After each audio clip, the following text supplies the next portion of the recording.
Auzubillahiminash-shaytanir-rajim. Bismillahir-rahmanir-rahim. Assalamu alaikum dear students. Welcome to virtual classroom of SSCT degree college. Students, हम आपके साथ जो बात कर रहे थे डेप्रिसिएशन के हवाले से बात कर रहे थे। तो डेप्रिसिएशन की सीरीज़ का ये लेक्चर नंबर 8 हाजिर खिदमत है। इसमें स्टूडेंट्स हम आपके साथ बात करेंगे कि किस तरीके से अगर हम बात करें तो मशीन की अगर कुछ मेजर ओवरऑलिंग करा दी जाए जिसकी वजह से उसकी प्रोडक्टिविटी या उसकी लाइफ या उसकी एफिशिएंसी में इजाफा हो जाए तो उसका हम अकाउंटिंग ट्रीटमेंट किस तरीके से करते हैं। तो आइए स्टूडेंट्स देखते हैं किस तरीके से हम ये सारा काम करते हैं। तो यहाँ बताया गया कि शाह एंड सन्स ने परचेज़ की इन्होंने machine with the cost of rupees 7,50,000 on April 1 2015। Students, यहाँ अप्रैल 1 2015 को ये मशीन एक्वायर की गई और फिर बताया गया कि estimated salvage value of machine is 50,000 rupees. 50,000 रुपये इसकी स्क्रैप वैल्यू या सॉल्वेज वैल्यू, जिसे आप सॉल्वेज वैल्यू भी कहते हैं, कि हाजिर है आपके सामने स्क्रीन पर मौजूद है। फिर उसके बाद बताया गया कि life of machine in years जो है वो 10 है, तो 10 साल मशीन की लाइफ है। देन ऑन जनवरी 1 2017 तो कंपनी ने ओवरहॉल कराई machine with amount of rupees 25,000, यानी कि स्टूडेंट्स यहाँ मशीन ओवरहॉल कराई गई, अमाउंट है 25,000 which increase its life for 12 years from the date of repair. यानी कि अब इसकी जो लाइफ हो गई from the point of time जब हमने मशीन रिपेयर कराई, और अब लाइफ जो है वो तकरीबन 12 साल हो गई। और स्टूडेंट्स के बाद कंपनी ने फिर बताया कि कंपनी यूज़ करती थी sum of the year digit method before overhauling, और उसके बाद अब कंपनी जो यूज़ करती है वो स्ट्रेट लाइन मेथड यूज़ करती है। तो याद रखें स्टूडेंट्स, यहाँ दो बातें हमने देखी कि अब जो हम चीज़ों को डिस्कस करेंगे उसमें हम सबसे पहले ये देख रहे हैं कि किस तरीके से हमने सबसे पहले डेप्रिसिएशन चार्ज करना है, और फिर उसके बाद हमने मूव कर जाना है उसकी ओवरहॉलिंग के फेस पे, और फिर ओवरहॉलिंग के बाद हम मेथड चेंज करके इसका डेप्रिसिएशन कंप्लीट करेंगे फॉर द कमिंग ईयर्स। उम्मीद करते हैं स्टडी वाली बात आपकी यहाँ तक समझ आ गई होगी। फिर स्टूडेंट्स बताया गया ऑन जैन 1 2020, यानी कि जनवरी 1 2020 को कंपनी ने रिप्लेस की machine with the new machine having value of rupees 5 lakh.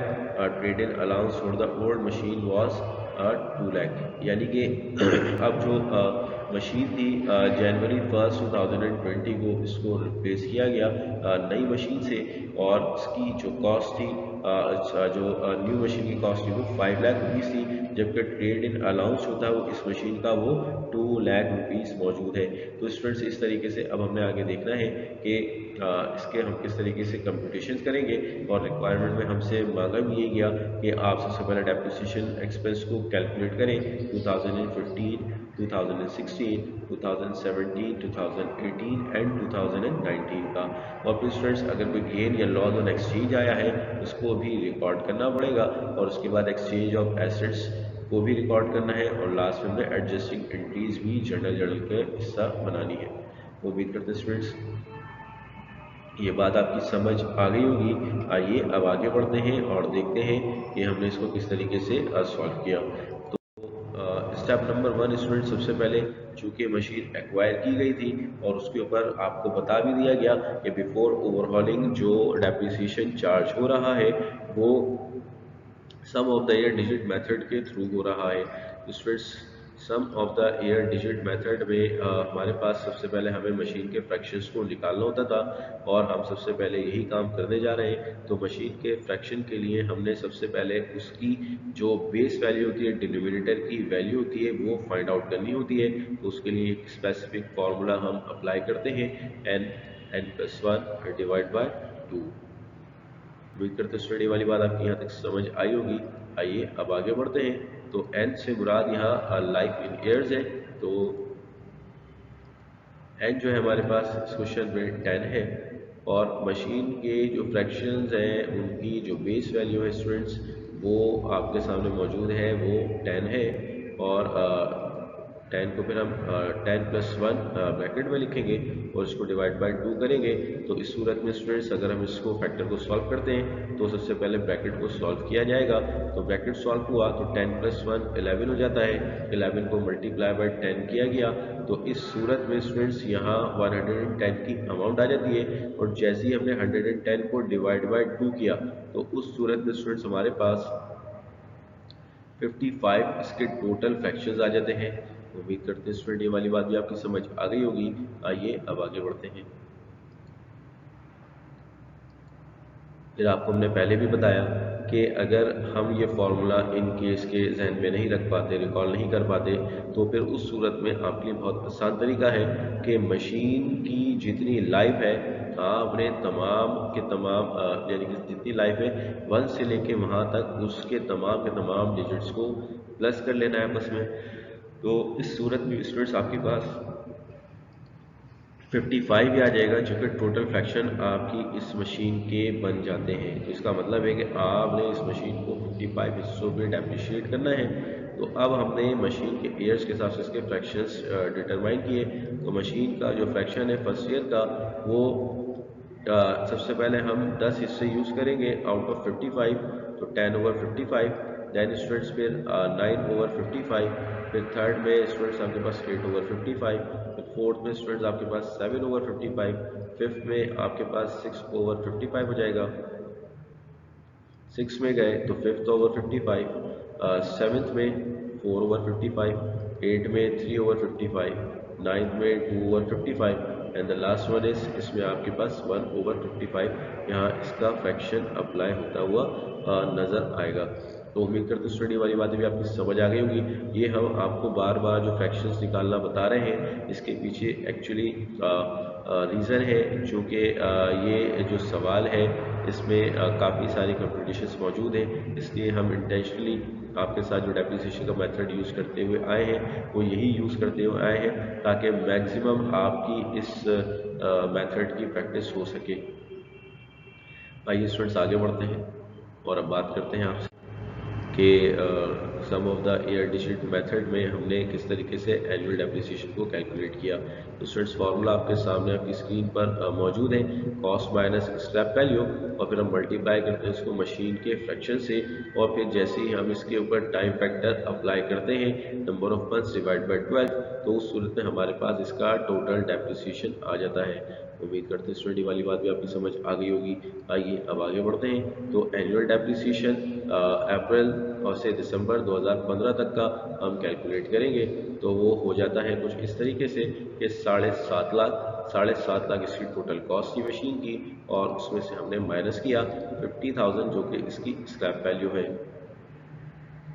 तो फिर स्टूडेंट्स हमने जो सबसे पहला फ्रैक्शन था मशीन का, चूँकि हम सबसे पहला ईयर है मशीन का, तो उसके जो मशीन का फर्स्ट ईयर है उसके ऊपर जो फ्रैक्शन गिवन है जो हमने कंप्यूट किया था 10/55 हम यहाँ वो अप्लाई करेंगे और फिर उसको मल्टीप्लाई करेंगे। चूँकि मशीन ने यहाँ ऑपरेट ही 2015 में 9 मंथ्स किया है फ्रॉम अप्रैल टू दिसंबर, तो इस सूरत में हमने यहाँ टाइम फैक्टर के नंबर ऑफ मंथ्स 9 रखे और इसको डिवाइड बाय 12 किया।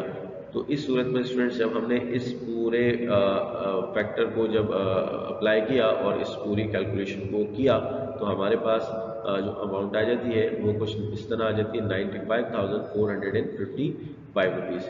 तो इट मीन्स स्टूडेंट्स के 9 मंथ्स का जो डेप्रिसिएशन चार्ज हुआ 2015 में उसकी जो अमाउंट थी एनुअल डेप्रिसिएशन की वो 95,455 की थी। उम्मीद करते हैं स्टडी वाली बात भी आपकी समझ आ गई होगी। आइए अब आगे बढ़ते हैं। स्टूडेंट्स अब बात कर लेते हैं एनुअल डेप्रिसिएशन 2016 की। तो स्टूडेंट्स यहाँ 2016 में हमने याद रखिए पहले भी आपको बताया कि चूँकि ये जो फ्रैक्शंस होते हैं ये आपने पूरे 12 मंथ्स के ऊपर अप्लाई करने होते हैं, और दूसरी बात ये होती है कि जब तक आपका पहला फ्रैक्शन ख़त्म नहीं होता आप दूसरे फ्रैक्शन को इस्तेमाल करना शुरू नहीं करते। ये बातें स्टूडेंट्स आपने जहन में रखनी है जब भी आप sum of the year digit method के तहत डेप्रिसिएशन कंप्यूट कर रहे होंगे। तो स्टूडेंट्स यहाँ सबसे पहले जनवरी से मार्च की बात करते हैं, क्योंकि हमें 3 महीने पे ये जो आपके पास फ्रैक्शन मौजूद है 10/55 इसको अप्लाई करना पड़ेगा, क्योंकि ये सिर्फ और सिर्फ अभी 9 मंथ्स ही अप्लाई किया जा चुका है। अभी इसमें से रिमेनिंग 3 मंथ्स को हम 2016 में यूज़ करते हुए नजर आएंगे। तो स्टूडेंट सबसे पहले कॉस्ट 7,50,000, इसमें से माइनस किया हमने स्क्रैप वैल्यू 50,000, और फिर स्टूडेंट्स हमने मल्टीप्लाई किया जो फैक्टर हमारे पास मौजूद है 10/55 का, क्योंकि ये सिर्फ 9 मंथ्स यूज़ हुआ है। तो आउट ऑफ 12 हमने यहाँ 3/12 यहाँ इसको लगाया, और उसके बाद स्टूडेंट्स हमारे पास जो हमने यहाँ डेप्रिसिएशन को कंप्यूट किया वो 31,818 जो है इसकी हमारे पास यहाँ अमाउंट आ जाती है। तो इस तरीके से स्टूडेंट्स हमने जैन से मार्च तक का जो डेप्रिसिएशन कैलकुलेट किया, चूँकि हमारे पास 10/55 3 महीने का रिमेनिंग था, तो हमने इस फैक्टर को अप्लाई किया। अब चूँकि यहाँ 10/55 पूरे 12 मंथ्स यूज़ हो चुका है, तो अब हम जो नेक्स्ट 9 मंथ होंगे 2016 के, उसमें हम अपना नेक्स्ट फ्रैक्शन यूज़ करते हुए इसका डेप्रिसिएशन कैलकुलेट करेंगे। तो अगेन स्टूडेंट्स यहाँ वही कॉस्ट मौजूद है 7,50,000, 7,50,000 में से माइनस करना है आपने इसकी स्क्रैप वैल्यू जो कि 50,000 रुपीज़ मौजूद है, और फिर स्टूडेंट्स आपने इसको मल्टीप्लाई कराना है इसका जो नेक्स्ट फ्रैक्शन है 9/55, तो आपने 9/55 से इसको मल्टीप्लाई कराना है। और फिर चूंकि स्टूडेंट्स अब आउट ऑफ 12 मंथ्स 3 मंथ्स का तो ऑलरेडी हम डेप्रिसिएशन कैलकुलेट करके आ चुके हैं, तो अब हमें सिर्फ और सिर्फ 9 मंथ का डेप्रिसिएशन कैलकुलेट करना है फॉर द ईयर 2016। तो इसकी वजह से अब हमें यहाँ 9/12 का फैक्टर अप्लाई करना पड़ा। याद रहे स्टूडेंट्स ये जो 9 है ये बेसिकली रिप्रेजेंट करता है नंबर ऑफ मंथ्स को, तो यहाँ जो नंबर ऑफ मंथ्स है अप्रैल से दिसंबर तक काउंट किए जाएंगे।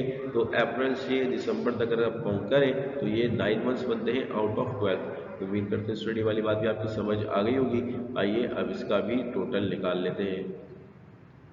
तो स्टूडेंट्स आप देख सकते हैं कि हमने जैसे ही इस पूरी कंप्यूटेशन को सॉल्व किया तो हमारे पास ये अमाउंट आ जाती है। और अब जब हमने इन दोनों अमाउंट्स को, जो कि 2016 के 3 मंथ्स की अमाउंट थी और 2016 के 9 मंथ्स की अमाउंट, तो दोनों को जैसे ही हमने आपस में ऐड किया तो हमारे पास यहाँ इसका टोटल आ जाता है। तो उम्मीद करते हैं स्टूडेंट ये वाली बात भी आपकी समझ आ गई होगी। आइए अब आगे बढ़ते हैं। तो आप सबसे पहले स्टूडेंट्स यहाँ हम इसकी एडजस्टिंग एंट्रीज को रिकॉर्ड कर लेते हैं। तो 2015 की जो एडजस्टिंग एंट्री हमने रिकॉर्ड की दिसंबर 31 को, वो डेप्रिसिएशन एक्सपेंस डेबिट किया और अलाउंस फॉर डेप्रिसिएशन क्रेडिट किया विद द अमाउंट 95,455। और उसके बाद हमने इसकी नरेशन दी कि टू रिकॉर्ड डेप्रिसिएशन एक्सपेंस, यानी कि हमने एक्सपेंस को अपने रिकॉर्ड का हिस्सा बना लिया। इसी तरह स्टूडेंट्स अब 2016 की बात कर लेते हैं। स्टूडेंट्स 2016 में हमने अगेन वही एंट्री पास की कि डेप्रिसिएशन एक्सपेंस यहाँ डेबिट हो जाता है और अलाउंस फॉर डेप्रिसिएशन यहाँ क्रेडिट हो जाता है विद द अमाउंट ऑफ 1,17,727, और इसकी जो नरेशन आएगी वो टू रिकॉर्ड डेप्रिसिएशन एक्सपेंस आ जाएगी। उम्मीद करते हैं स्टूडेंट ये वाली बात भी आपकी समझ आ गई होगी। आइए अब आगे बढ़ते हैं और अब देखते हैं कि आगे हमने किस तरह काम करना है।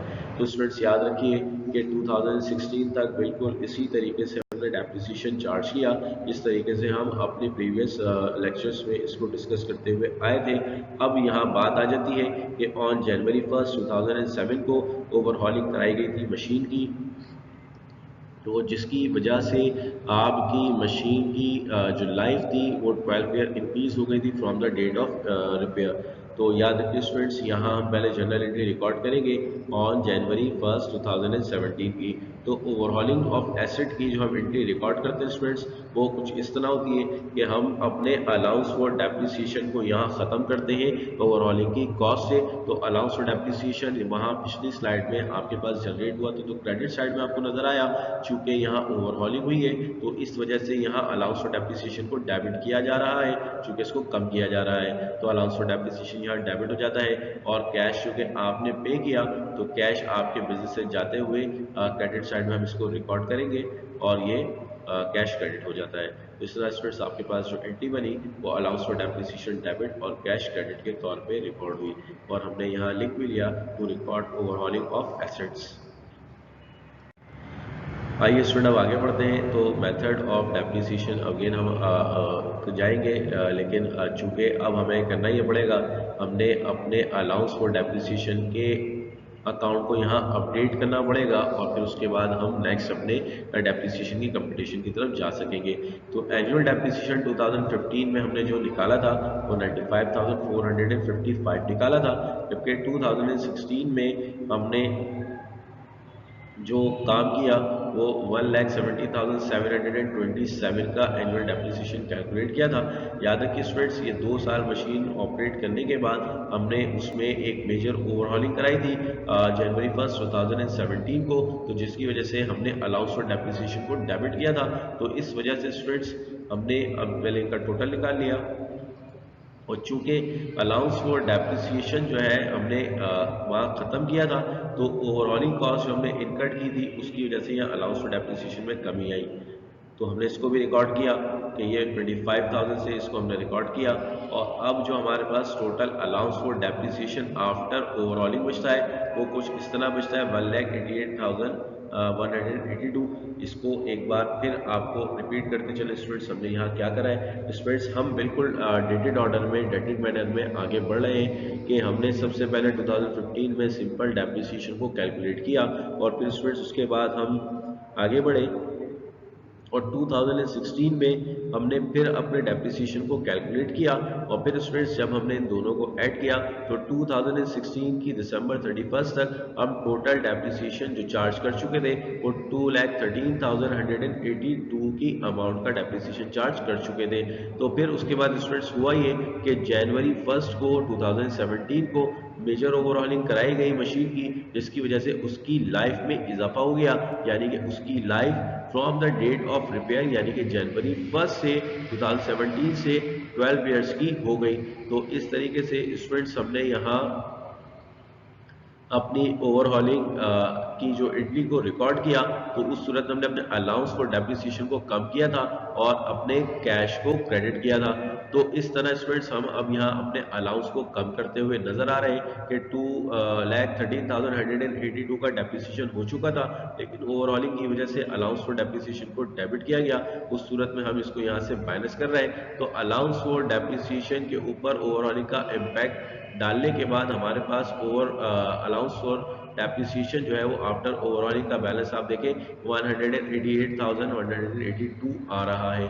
तो इस तरीके से स्टूडेंट्स हमने यहाँ अपने ओवरऑलिंग को एडजस्ट किया अपने अलाउंस फॉर डेप्रिसिएशन से, यानी कि अब हमारे पास जो अलाउंस फॉर डेप्रिसिएशन पड़ा है ऑन Jan 1, 2007 वो 1,88,182 पड़ा है।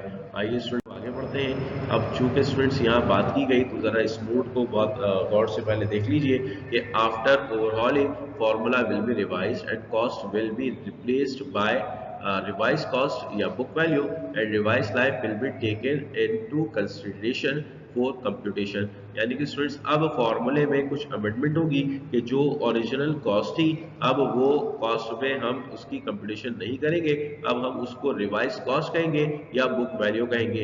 यानी कि रिवाइज कॉस्ट निकालने का तरीका बिल्कुल बुक वैल्यू की तरह ही है, बुक वैल्यू जिस तरह निकाली जाती है, लेकिन हम इसको रिवाइज कॉस्ट इसलिए कह रहे हैं क्योंकि इसका इम्पैक्ट ओवरहॉलिंग होने के बाद नजर आ रहा होगा। तो आइए स्टूडेंट्स देखते हैं।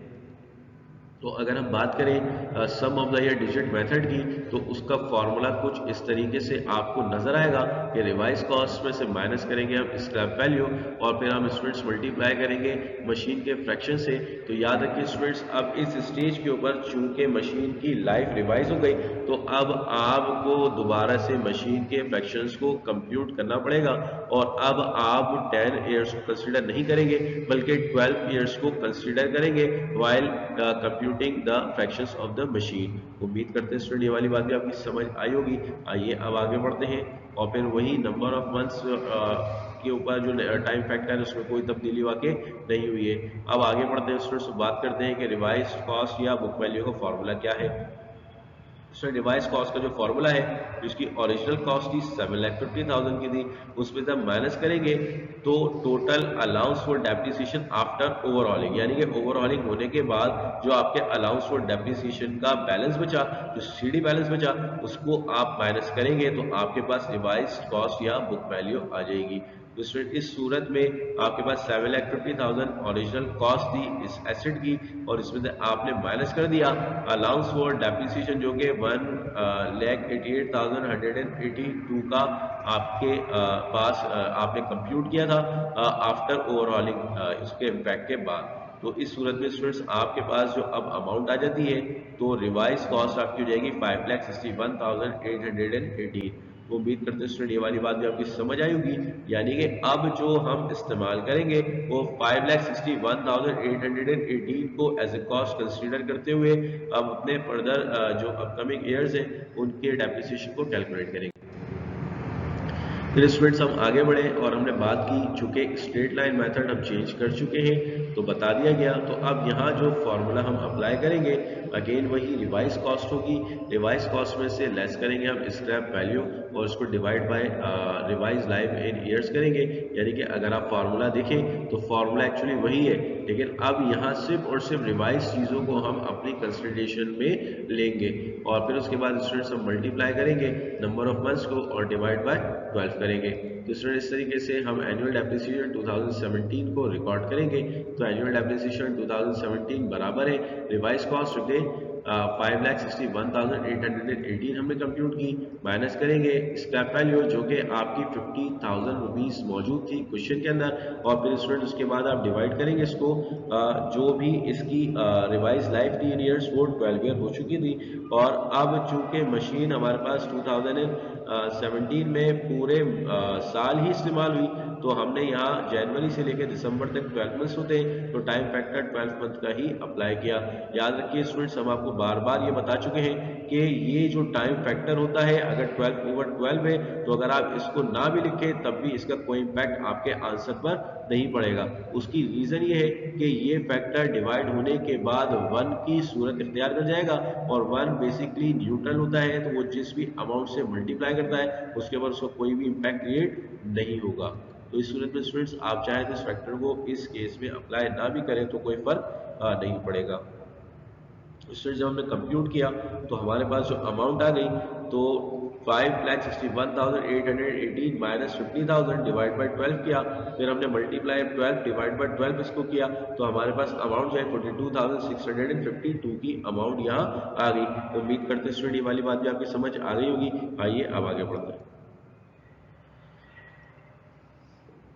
अब स्टूडेंट्स बात करते हैं आपसे एनुअल डेप्रिसिएशन 2018 की, चूँकि 17 हमने निकाल लिया, अब 18 तो 18 बिल्कुल सेम होगा।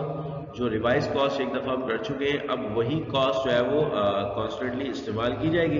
5,61,818 माइनस 50,000 डिवाइड बाई 12 और अगेन यहाँ भी मल्टीप्लाई बाय 12 डिवाइड बाय 12 का फैक्टर अप्लाई होगा क्योंकि 2018 में भी ये मशीन 12 मंथ्स ही यूज़ हुई है।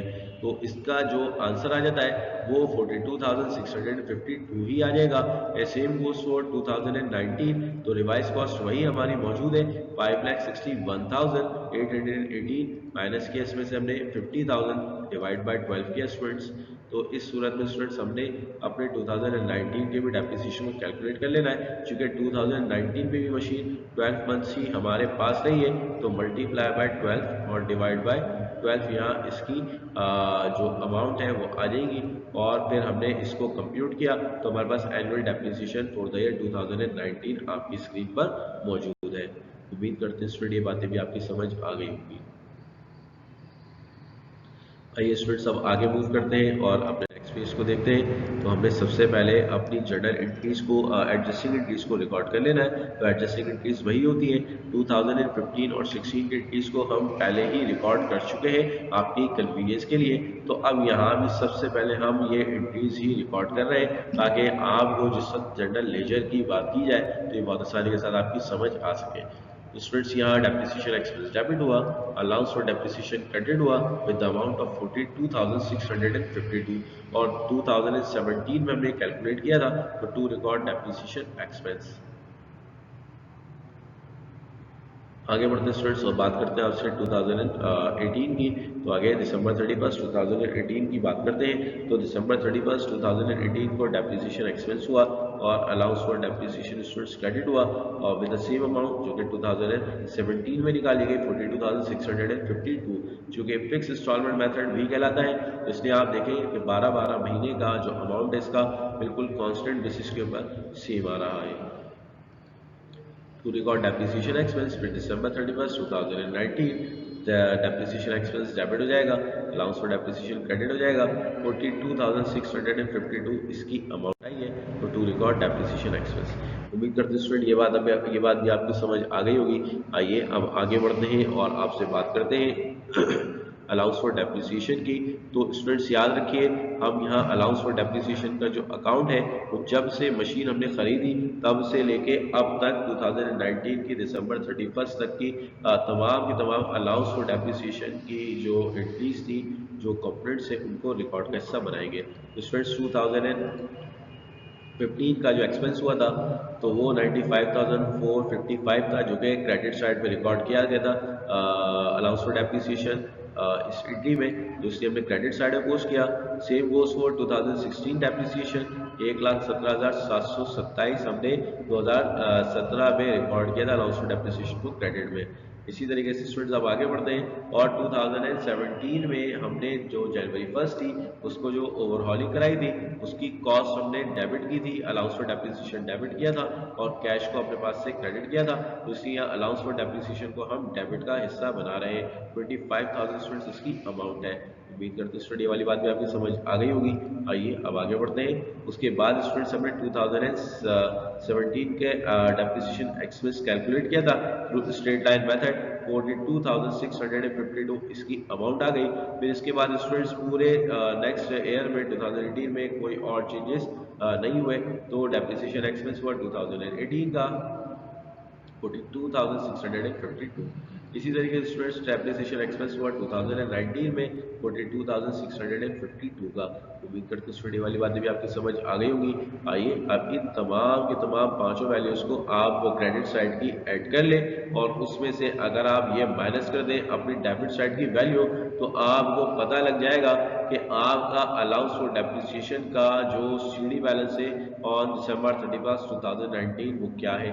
स्टूडेंट्स हमने सबसे पहले क्रेडिट साइड को टोटल किया तो हमारे पास जो अमाउंट आ जाएगी वो कुछ आ जाएगी इस तरह, और जो भी अमाउंट आई उसमें से हमने लेस किया 25,000 को, उसमें से हमारे पास जो माइनस होने के बाद फिगर बचता है वो हमारा बैलेंस एंडिंग कहलाता है, जिसे हम सीडी बैलेंस के नाम से भी जानते हैं, जो कि 3,16,138 रुपीज़ मौजूद है।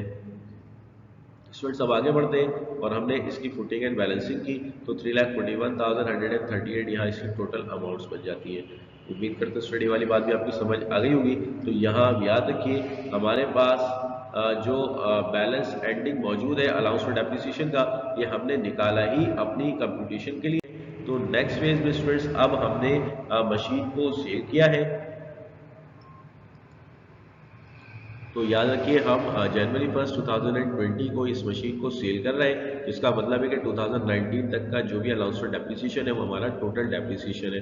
तो स्टूडेंट्स कॉस्ट में से हम माइनस करेंगे अलाउंस फॉर डेप्रिसिएशन, अभी जो हम कैलकुलेट करके आए अप टू दिसंबर 2019 3,16,138। याद रखिए स्टूडेंट्स यहाँ हमने कॉस्ट को 7,50,000 इसलिए कंसिडर किया है क्योंकि हमने अपनी जो रिपेयरिंग थी, जो हमारी ओवरहॉलिंग थी, उसका इम्पैक्ट कॉस्ट पे ट्रांसफर नहीं किया था, हमने उसका इम्पैक्ट अलाउंस पे ट्रांसफर किया था और इसकी वजह से हमारा अलाउंस देख लें आप के नॉर्मल से कम ही नजर आ रहा है, just because of the impact of over valuation.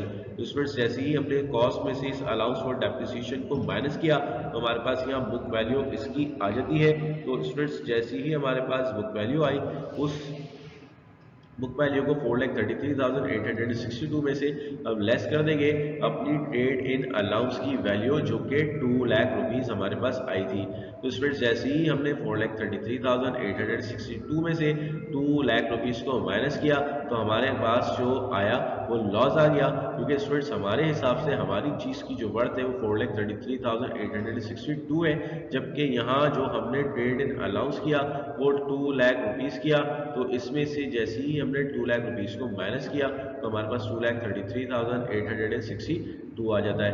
उम्मीद करते हैं स्टूडेंट ये वाली बात भी आपकी समझ आ गई होगी। आइए स्टूडेंट अब आगे बढ़ते हैं और बात करते हैं कंपटीशन फॉर कैश पेमेंट। तो स्टूडेंट्स यहाँ कंपटीशन जो की कैश पेमेंट के लिए, तो याद रखिए हम तो कॉस्ट ऑफ न्यू मशीन को कंसीडर करेंगे।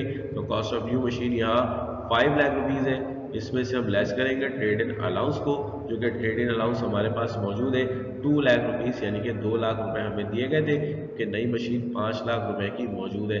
तो इसमें से जैसे ही हमने माइनस किया ट्रेड इन अलाउंस को, तो हमारे पास यहाँ कैश पेमेंट आ जाती है स्टूडेंट्स। तो कैश पेमेंट हमें करनी पड़ेगी 3 lakh rupees for the new machine.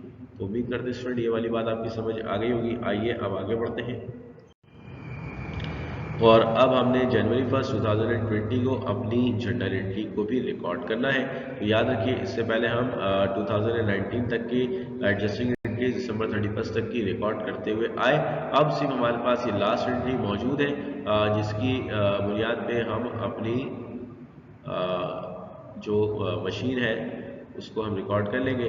तो न्यू मशीन जो है स्टूडेंट्स हमारे पास वो 5 लाख रुपीज़ मौजूद है, जो कि हमने 5 लाख रुपीज़ की एक्वायर की। ओल्ड मशीन चूँकि जा रही है, ख़त्म हो रही है, तो उससे रिलेटेड उसका जो अलाउंस और डेप्रिसिएशन का अकाउंट है वो भी ख़त्म होगा। तो इसका जो अब तक का अलाउंस और डेप्रिसिएशन था वो 3,16,138 रुपीज़ था। फिर उसके बाद स्टूडेंट्स चूँकि इस पर लॉस आया, तो लॉस की नेचर जो है वो हम डेबिट में रिकॉर्ड करते हैं लॉस को। तो 2,33,862 का हमारे पास यहाँ लॉस आ गया। इसको हमने अपने पास डेबिट साइड में रिकॉर्ड का हिस्सा बनाया और फिर हमारे पास से हमारी जो ओल्ड मशीन है वो चली गई, तो उसकी जो कॉस्ट थी 7,50,000 रुपीज़ थी। तो इस सूरत में स्टूडेंट्स उसको हमने क्रेडिट किया और फिर स्टूडेंट्स हमने अपने पास से जो दिया गया कैश है, चूँकि वो हमने पेमेंट की है तो कैश हमारे पास से चला गया, तो उसको हमने क्रेडिट साइड का हिस्सा बनाया। तो स्टूडेंट्स इस तरीके से हमने अपनी जर्नल एंट्रीज को भी रिकॉर्ड कर लिया। अब स्टूडेंट्स हमने यहाँ इसको रिकॉर्ड किया, तो ये मशीन हमने एक्सचेंज की है ऑन लॉस। उम्मीद करते हैं स्टडी वाली बात आपकी समझ आ गई होंगी। बस ये क्वेश्चन यही इख्तिताम पजीर होता है। अब उम्मीद कर रहे हैं कि आपको तमाम की तमाम बातें बहुत अच्छे से क्लियर हो गई होंगी। इसके अलावा अगर आपको कोई क्यूरी है तो आप उनसे इस वक्त क्वेश्चन आंसर सेशंस में पूछ सकते हैं। इसके अलावा ये लेक्चर नेक्स्ट 48 आवर्स के लिए भी आपके क्लासरूम पे अपलोड कर दिया जाएगा। तो do kindly watch again and again, और इससे रिलेटेड जो असाइनमेंट प्रैक्टिस मटेरियल आपको पोस्ट किया गया क्लासरूम पे उसकी भी बार बार प्रैक्टिस करते रहिए। Thank you so much.